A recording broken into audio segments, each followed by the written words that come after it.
예, 1073일 만에 모습을 드러낸 세월호 보면서 여러분은 어떤 생각 드셨어요? 세월호가 가라앉아 있던 3년여 동안 사실 선체 조사는 불가능했기 때문에 정확한 참사의 원인도 사실상은 가라앉아 있었던 셈입니다. 이제 인양과 함께 참사의 진실도 명확해질까요? 세월호 인양 특집으로 어제부터 보내드리고 있는 김현정의 뉴스쇼. 지금부터는 세월호의 남은 쟁점들, 우리가 풀어야 할 과제들 하나하나 짚어보겠습니다. 두 분의 귀한 손님을 아예 스튜디오로 오늘은 모셨습니다. 예, 바쁘신 와중에 와주셨어요. 사실은 세월호 희생자 가족을 제외하고는 이분들만큼 세월호 참사에 대해서 깊숙이 많이 아는 분 없을 겁니다. 3년간 진실을 밝히기 위해서 고군분투했던 두 분, 세월호 변호사로 더 익숙한 더불어민주당 박주민 의원, 또 세월호 특별조사위원회의 상임위원인 박종훈 변호사 두 분 나오셨습니다. 어서 오십시오. 예, 안녕하십니까. 네, 안녕하세요. 박주민 의원님. 네네. 세월호 참사의 원인을 밝히기 위해서 내가 국회의원이 되겠다. 이렇게 결심하셨던 거 맞죠? 결심의 큰 부분이죠. 그렇죠. 예, 예. 그렇죠. 인양 시작되고 그젯밤에는 좀 주무셨어요? 잠을 거의 못 자겠더라고요. 그렇죠. 계속 긴장되고 일어나서 잔다고 누웠다가 일어나서 속보 들어온 거 있으면 보고 계속 그걸 반복했었죠. 네. 예. 잠이 저도 안 오던데 박종훈 위원님 어떠셨어요 그젯밤? 예, 사실은 저는 이게 오한이 나와가지고 아이고. 사실 몸살이 걸렸는데 그러니까 다른 무엇보다도 미숙 가족을 생각하면 정말 그분들의 애간장이 이미 다 녹아 없어졌을 텐데 예, 그 예. 심정을 생각하면 정말 이게 저도 따라서 좀 아파가는 것 같습니다. 그래요.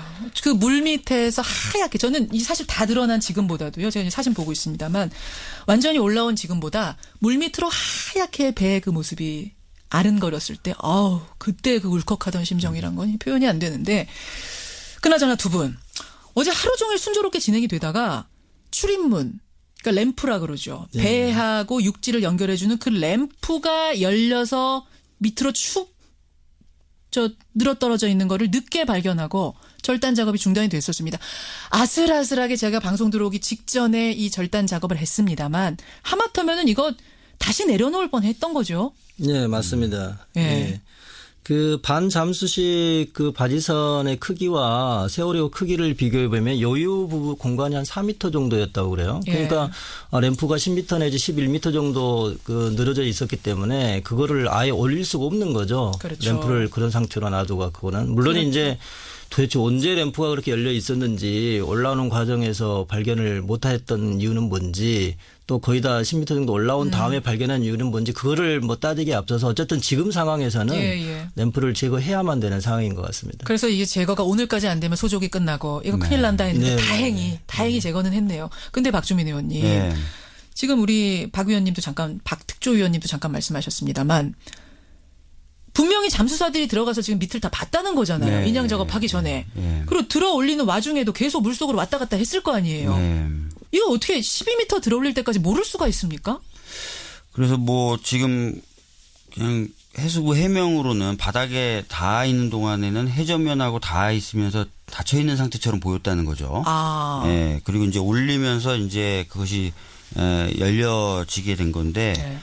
미처 확인을 못했다, 못했다라고 얘기를 하고 있어요. 그래서 이 부분도 사실 많은 국민들이 좀 의문을 가질 수도 있는 그런 상황이 없죠. 됐습니다. 특히 이제 선원들이 했던 진술들을 보면은 이 램프 쪽에서 뭐 원래 이게 완전히 밀착이 돼서 진짜 햇빛도 보이면 안 될 정도로 빛이 그렇죠. 통과되면 안 될 틈으로 그 정도로 완전히 밀착시켜서 닫아야 되는 그런 문인데 일종의 문입니다. 문인데 일부 선원들의 진술을 보면은 출항하기 전에 햇빛이 보였다. 그 문 틈으로 빛이 들어왔다. 예, 그러니까 꽉 잠기지 않았다. 이런 얘기를 해서 램프 부분의 이상도 사실 침몰 원인 중에 하나일 수 있다고 계속 전문가들은 지목을 해왔었거든요. 근데 이 부분을 이제 떼내게 되면은 하필이면 그 문이 지금 떼내게 되면 이제 그 사실 여부에 대한 검증이 어려워지는 것이 있어서 전문가들은 이제 어쩔 수 없이 떼내더라도 그 잠금 장치 부분이나 이런 것들은 사진을 좀 촬영해 놔둬서 이후에 진상 규명할 때 좀 증거로 쓸 수 있게 해야 된다는 이야기들 많이 하고 있습니다. 예. 그래서 말이죠. 그 상하이 셀비지라는 인양 업체 여러 가지로 못 믿었다는 우리 문자도 많이 들어옵니다. 상하이 셀비지라는 곳. 국민들이 이 어려운 업체 이름을 다 외우셨어요. 상하이 셀비지. 이 업체 선정 과정에는 문제 없습니까? 박 특조위원님? 예, 그 절차상 하자를 따지려면 모든 그 정보가 이제 공개가 돼야 되는데, 형식적 절차만 가지고 보면은 좀 그 다툼의 여지에 대해서 좀 의견이 많이 갈리는 것 같습니다. 무슨 말씀이세요? 예, 그러니까 예를 들어서 이제 기술 점수가 1등이 아니었다. 예, 예. 예, 그런데 또 금액은 또 851억이니까 가장 싼 기업이었다. 금액으로는 1등이었고 기술로는 몇 네, 등이었어요? 2등 정도였죠. 2등. 2등이었어요. 예, 예. 아. 그리고 이제 그 당시에 상하이셀비지가 그 제시했던 거는 크레인으로 인양한다는 거였지 지금과 같은 이 방식이 아니었거든요. 오히려 이 지금 이거 제킹바지선이나 이런 반잠수선을 이용하는 거는 오히려 기술 점수 1등 기업이었지 않나요? 그 다른 기업에서 다른 기업에서 제시했던 방법이에요. 그러니까 결과적으로는 겉으로는 통째로 그대로 인양한다. 예. 손상 입히지 않고 예. 그다음에 싸다. 요 두 가지가 이제 선정 이유 중에 핵심 사유였다고 보는데 지내놓고 보니까 구멍을 막 뚫죠. 그렇죠. 원래 자기가 제시했던 방법이 아닌 방법으로 또 하죠. 예. 그러니까 일반 상식으로 볼 때 이게 제대로 된 선정이었냐라고 비판이 쏟아질 수밖에 없는 게다가 상황인 거죠. 이게 지연이 되고 막 방법 바꾸고 하면서 돈은 결국은 들 거 다 들었잖아요. 그렇죠. 싸게 된 예, 것도 아니잖아요. 그래서 이 과정의 문제가. 근데 1등인 업체는 왜 떨어졌어요? 기술 1등이었던 업체는?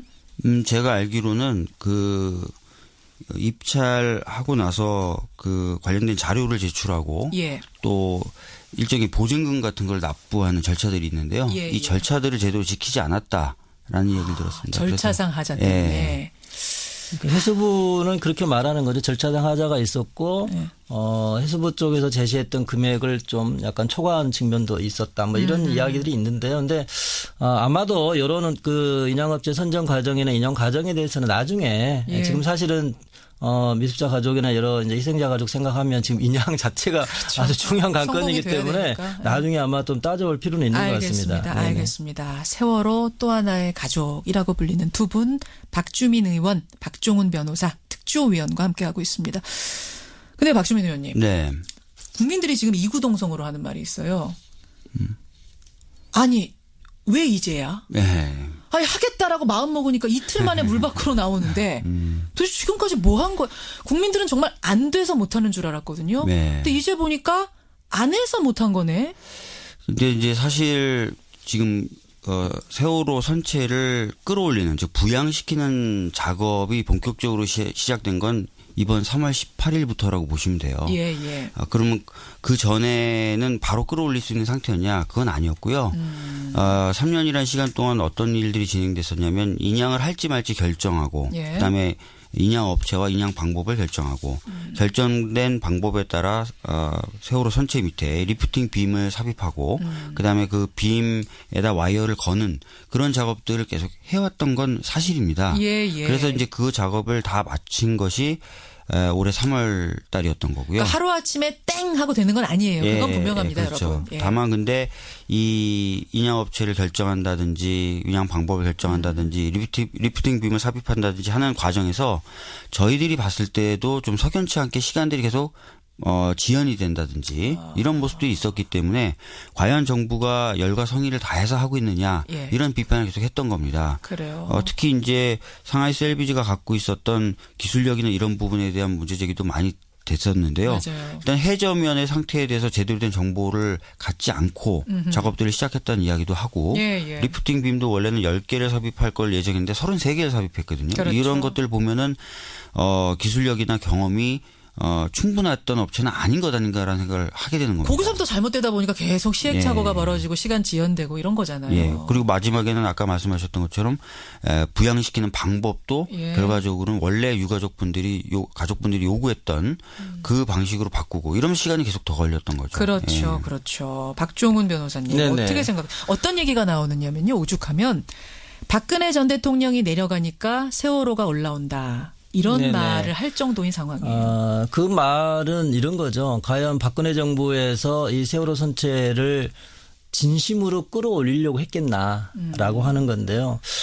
왜냐하면 이제 어떤 분들은 이제 아시겠지만 박근혜 대통령은 이제 세월호에 대해서 2014년 5월에 가족들을 면담했던 그 분위기, 그 말과 그로부터 몇 달 후의 상황이 아주 달라졌거든요. 네, 그렇죠. 예, 그러니까 심지어 제가 전에 듣기로는 이제 박근혜 대통령이 세월호의 쇠자도 듣기 싫어한다. 예. 그래서 세월호 관련해서는 업무 처리를 거의 잘 안 되는 저희 같은 경우도 예를 들면 이제 진상규명국장이 진상규명국의 가장 높은 별정직 공무원이었는데 예. 그거 2014년에 이미 다 준비가 됐어요. 그래서 대통령이 임명장만 주면 돼요. 국장 임명장. 예. 근데 임명장을 결국은 특조위가 해산될 때까지 안 줬단 말이죠. 그게 무슨 말이에요? 임명장을 왜요?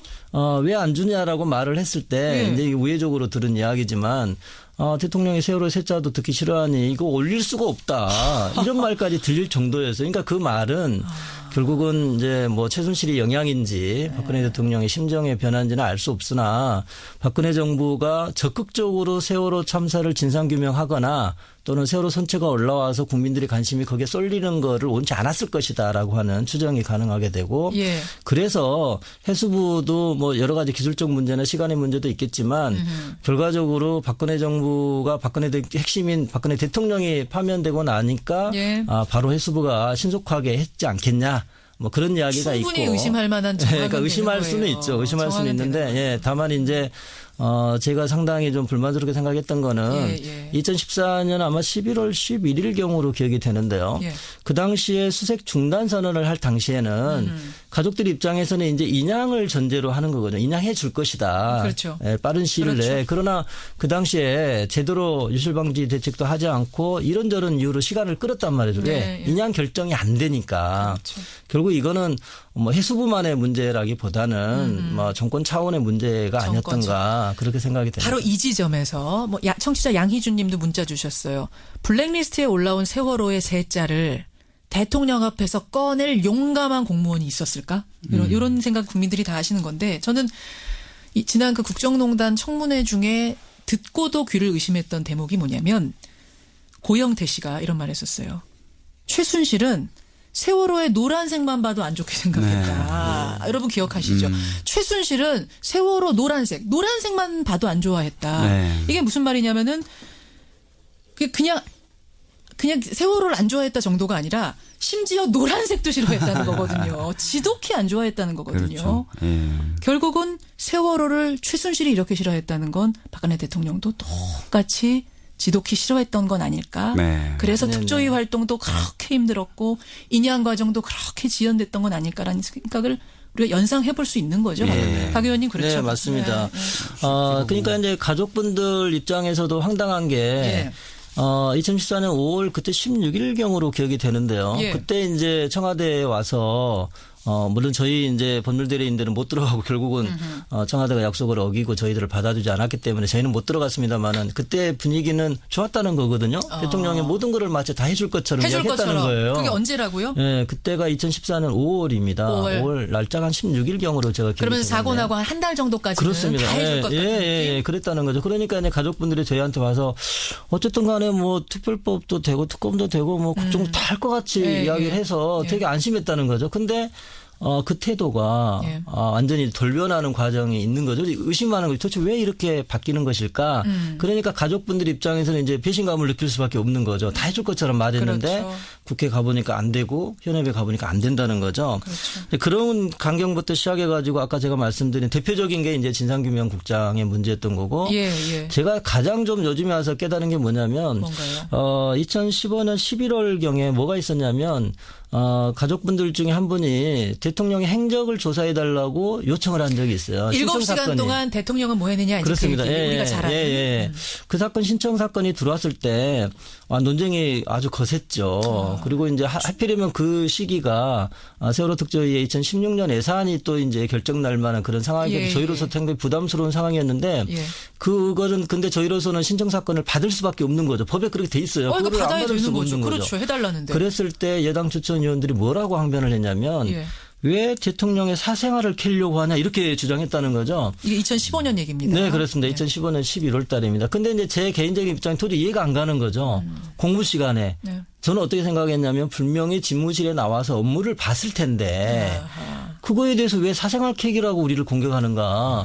근데 이제 시간이 흘러서 보니 그 말의 의미는 상당히 있는 거죠. 예를 들어서 집무실이 없었고 관저에 있었다. 이제야 알겠네요. 예. 이제야 알겠. 그때는 그러니 관저에 있을 거라고는 상상도 못 못한 거- 하셨어요. 아니, 당연히 집무실에 있다고 대낮에 생각한 거죠. 대낮에 대통령이 설마 관저에 있었겠냐. 근무 시간이잖아요. 이게 왜 사생활이냐라고 얘기해. 그때 뭐라고 답 나왔어요? 네. 그래서 저희는 이제 사생활 캑이 아니다. 네, 우리가 무슨 화장실 가는 거를 캐는 게 아니고 공적 업무를 수행할 때 어떤 보고와 어떤 지시를 했느냐를 조사하려는 거다. 예. 그렇게 말하는 자꾸 사생활 캑이라고 말을 하니까 이게 너무 안 맞는 이야기죠. 상황 자체를 우리가 몰랐던 거예요, 사실은. 이제야 알겠다. 네, 이제 보니 말씀이세요. 그런 상황이었다는 거죠. 자, 예. 세월호 진실을 밝히는 두 분. 박주민 의원, 박종훈 특조위원과 함께, 박종훈 변호사와 함께하고 있습니다. 지금 청취자 문자가 굉장히 많이 들어오는데요. 0020님. 박주민 의원님, 앞으로 세월호 관련자 처벌은 어떻게 되는 건가요? 라고 물어보셨는데, 지금 이준석 선장은 무기징역 받았고, 그다음에 1, 2, 3정의 그 정장이라 그러나요? 최초로 구조하러 네네네네네. 갔던 맞습니다. 그분이 징역 3년. 3년 받았고, 예. 유병원 씨는 이제 변사체로 발견이 됐고, 네. 그 아들 같은 경우에는 징역, 이분 이제 횡령인가 뭐 이걸로 네. 또한 징역 2년 받았고, 횡령, 네. 딸 유섬나 씨는 그냥 프랑스에 네, 눌러 프랑스에 앉아 있고, 네. 요 상황이 다죠. 네. 박주민 의원님. 맞습니다. 예. 지금 뭐 진상규명이 제대로 되지 않고 있기 때문에 방금 말씀하셨던 것처럼 책임자라고 지목됐던 사람들 중에 극히 일부만 형사적인 처벌을 받았어요. 예, 예. 그래서 진상규명 작업이 좀 다시 제대로 진행될 필요가 있고 그것을 위한 제2기 특조위가 올해 내로 다시 출범하게 됩니다. 예. 1기 특조위보다 훨씬 더 강력한 권한을 가지고 있고 정부로부터 훨씬 더 독립된 지위를 갖고 있기 때문에 예, 예. 보다 큰 성과가 나을 것 같고요. 그리고 그 전이라도 만약에 정권이 교체된다면 정권 차원에서 그냥 일반 검찰을 통한 재수사나 이런 것들도 충분히 가능할 거라고 보여집니다. 네. 7시간 말이에요. 아까 박종훈 특조위원도 말씀하셨습니다만 사실은 이제 국민들이 제일 분노했던 이유는 300명이나 되는 사람들이 침몰하는 걸 우리는 생중계로 보고 있었는데 세상에 생중계로 보고 있었는데 어떻게 구해내지 못하고 300명이 숨질 수가 있는가. 이것 때문에 더 미안하고 더 화가 나는 거거든요. 국가의 기능이 사실상 멈춰 있었던 7시간. 근데 그 7시간의 행적을 특검도 못 밝혀냈습니다. 헌재도 그건 탄핵 사유까지는 아니라고 했습니다. 그럼 그냥 그건 이대로 덮이는 건가? 어떻게 근데 되는 거예요? 일단은 헌재 결정에 대해서 좀 말씀을 드리면은 예. 헌재가 뭐 그 4월 16일 참사 당시 박근혜 대통령이 잘했다고는 한마디도 한 적이 없습니다. 미흡하고 부적절했다라는 말을 계속하고요. 예, 예. 그리고 박근혜 대통령은 본인이 그날 이런저런 세월호 관련된 일을 했다고 하지만 관련된 소명 자료가 하나도 제출이 안 됐어요. 예. 거듭 제출하라고 했지만 통화 기록이라든지 이런 것조차 하나도 제출된 게 안 돼 있죠. 없었고 또 탄핵 선고일 전날인가요? 중대본에서 참사 당일날 중대본에서 차량 돌진 사고가 있어서 예, 예. 늦었다고 얘기했다가 그것에 관련된 동영상이라는 걸 탄핵 인용 결정 하루 전날인가 동영상을 냈는데 사실 그 동영상도 사고 동영상이 아니라 불법 주차에 인양도 들고 기자가 어이가 없었죠. 밥 먹으러 가면서 불법 주차한 걸 견인하는 그런 장면이었기 때문에 예. 박근혜 대통령의 주장을 뒷받침할 만한 증거는 하나도 제출된 게 없었다. 그렇죠. 예, 그런 것들을 좀 분명히 아셔야 될 것 같습니다. 네. 예. 박정원 예, 의원님. 그러니까 그 7시간 동안 행적에 대해서는 가장 우려되는 것이 과연 청와대나 박근혜 전 대통령이 진실을 말했는가라고 하는 거죠. 무슨 보고 지시를 받았다고 하는데 진짜 그랬을까? 방금 박주민 의원 말씀하신 것처럼 그런 증거가 제출된 게 없어요.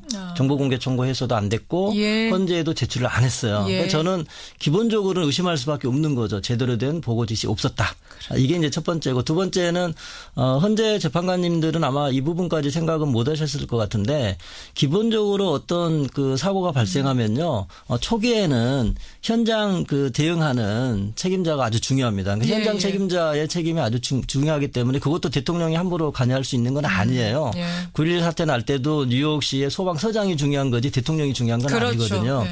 그런데 문제는 그거를 꾸준히 모니터링하면서 예. 초기 대응이 실패하거나 실패하고 있다는 것을 감지하는 순간 그렇죠. 국가 시스템이 작동돼야 된다는 바로 거죠. 그거죠. 그 중요한 순간에 대통령이 뭘 뭘 했는가. 했냐. 그게 중요한 거예요. 그러니까 이거는 세월호 참사뿐만 아니라 다른 어떤 사건도 마찬가지입니다. 예, 그러나 예. 그 당시에 만약에 대통령이 거기에 집중하지 않고 다른 일을 그것도 관저에서 하고 있었다면 그거는 그래서 저는 헌재 재판관님들한테 8대 0으로 파면해 주신 거 대단히 감사한 일이지만 그걸 구별했어야 된다. 초기 알겠습니다. 상황과 그 이후의 아쉬운 대응 점 상황을. 말씀해 예, 예. 주셨어요. 아유, 청취자 문자가 많이 들어오는데 이런 문자 하나 들어왔습니다.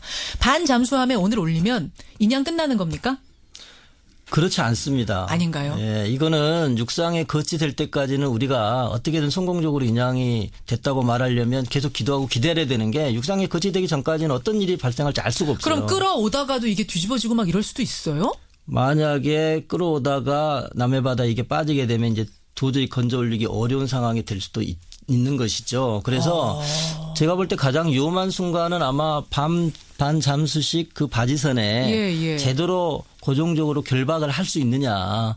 그 올리는 상황이 것까지만이 가장, 아니라. 그렇죠. 가장 위험한 순간인 것 같고 예. 물론 이제 안정적으로 고착을 시킨 상태에서 하루 정도 목포 신항으로 가는 거는 상대적으로 덜 위험할 것 같습니다. 30초인데 박주민 의원님 하나만요. 3238님이 만약 정권이 이제 다음 정권이 들어서면 유병헌 사망 사건을 다시 조사할 의향이 있으십니까? 짧게 답해달라고 하셨어요. 이미 이제 저희 당 쪽에서는 전면적인 재조사가 필요하다고 보고 있어요. 그러세요? 꼭 유병헌만 관련된 게 아니라요. 알겠습니다. 자, 두 분과 오늘 여러분의 질문 이모저모 세월호 인양을 바라보면서 여러 가지 이야기를 나눠봤습니다. 직접 나와주셔서 감사드리고요. 끝까지 세월호 또 하나의 가족으로 남아주시기를 부탁드리겠습니다. 고맙습니다. 예, 감사합니다. 네, 감사합니다. 더불어민주당 박주민 의원 그리고 세월호 특조위원이죠. 박종훈 변호사였습니다.